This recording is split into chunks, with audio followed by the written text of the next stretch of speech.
भेड़िया आया। एक पुरानी कहानी। एक समय की बात है, एक गांव में एक चरवाहा दीनू रहा करता था। उसके पास कई सारी भेड़ और बकरियां थीं, जिन्हें चराने वह पास के जंगल में जाया करता था।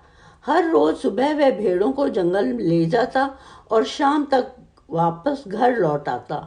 पूरा दिन भेड़ बकरियां घास चरती और चरवाहा बैठा बैठा उबता रहता। इस वजह से वह हर रोज खुद को खुश करने के लिए नए नए तरीके ढूंढता रहता था। दीनू को एक दिन एक नई शरारत सूझी। उसने सोचा, क्यों ना इस बार मनोरंजन गांव वालों के साथ किया जाए। यही सोचकर उसने जोर जोर से चिल्लाना शुरू कर दिया, बचाओ बचाओ, भेड़िया आया, भेड़िया आया। जोर जोर की आवाजें सुनकर गांव वाले लाठी और डंडे लेकर दौड़ते हुए उसकी मदद करने आए, परंतु उन्होंने देखा कि वहां कोई भेड़िया नहीं है और चरवाहा दीनू पेट पकड़ पकड़ कर हंस रहा है। आह हा हा हा, बड़ा मजा आया। मैं तो मजाक कर रहा था, कैसे दौड़ते दौड़ते आए हो सब, हा हा हा। उसकी ये बातें सुनकर गांव वाले बहुत गुस्सा हुए। एक आदमी ने कहा कि हम सब अपना काम छोड़कर तुम्हें बचाने आए हैं और तुम हंस रहे हो।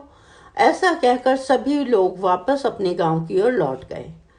कुछ समय बीतने के बाद गांव वालों ने फिर से दीनू की आवाज सुनी, बचाओ बचाओ, भेड़िया आया, बचाओ। यह सुनते ही वो फिर से चरवाहे की मदद करने के लिए दौड़ पड़े।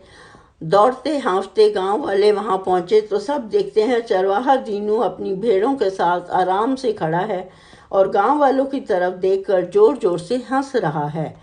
इस बार गांव वालों को बहुत गुस्सा आया। उन सभी ने चरवाहे को खूब खरी खोटी सुनाई, लेकिन चरवाहे को अकल नहीं आई। उसने फिर 2-3 बार ऐसा किया और मजाक में चिल्लाते हुए गांव वालों को इकट्ठा कर लिया। अब गांव वालों ने चरवाहे की बात पर भरोसा करना बंद कर दिया था। कुछ दिनों बाद गांव वाले अपने खेतों में काम कर रहे थे। उन्हें फिर से दीनू चरवाहे के चिल्लाने की आवाज आई, बचाओ बचाओ, भेड़िया आया, भेड़िया आया, बचाओ। लेकिन इस बार किसी ने भी उसकी बात पर ध्यान नहीं दिया।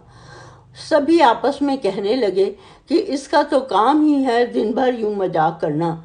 चरवाहा लगातार चिल्लाता रहा, अरे कोई तो आओ, मेरी मदद करो, इस भेड़िए को भगाओ। लेकिन इस बार कोई भी उसकी मदद करने वहां नहीं पहुंचा। दीनू चरवाहा चिल्लाता रहा, लेकिन गांव वाले नहीं आए और भेड़िया एक एक करके उसकी सारी भेड़ों को खा गया। यह सब देख चरवाहा रोने लगा। जब बहुत रात तक चरवाहा घर नहीं आया तो गांव वाले उसे ढूंढते हुए जंगल पहुंचे। वहां पहुंचकर उन्होंने देखा कि चरवाहा पेड़ के नीचे बैठा रो रहा था। गांव वाले दीनू को समझा बुझाकर घर ले आए। उस दिन चरवाहे की जान तो बच गई, लेकिन उसकी प्यारी भेड़ें और बकरियां भेड़िया का शिकार बन चुकी थी। चरवाहे को अपनी गलती का एहसास हो गया था और उसने गांव वालों से क्षमा मांगी। चरवाहा बोला, मुझे माफ़ कर दो भाइयों, मैंने झूठ बोलकर बहुत बड़ी गलती कर दी। आगे से मैं कभी झूठ नहीं बोलूँगा। कहानी से सीख। इस कहानी से हमें यह सीख मिलती है कि कभी झूठ नहीं बोलना चाहिए। झूठ बोलना बहुत बुरी बात होती है। झूठ बोलने की वजह से हम लोगों का विश्वास खोने लगते हैं और समय आने पर कोई हमारी मदद नहीं करता। धन्यवाद।